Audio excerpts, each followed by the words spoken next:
بچے کو موبائل کی عادت کیسے چھڑائیں؟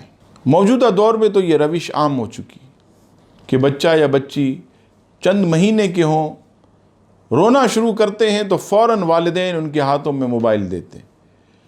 یہ موبائل آپ کے بچوں کو سخت نقصان پہنچاتا، خصوصاً آنکھ کی پتلیوں کو شدید نقصان پہنچتا۔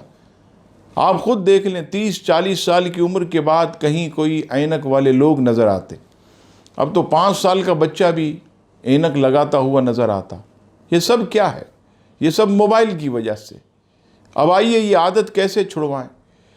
بچوں کو ڈرائنگ وغیرہ دے دیں، وہ رنگ بھرتے رہیں۔ ذہنی آزمائش والی کھیل کود کی چیزیں انہیں دے دیں، وہ مصروف رہیں، ان کا دماغ کھلے اور نقصان بھی نہ ہوگا، ذہن بھی ان کا کھلتا رہے گا۔ تو ایسی حکمت والی کاموں والی چیزیں آپ دیں، لیکن موبائل سے جو ہے وہ بچوں کو روکیں، تاکہ جو ہے کسی قسم کا بھی ان کا جسمانی نقصان نہ ہو۔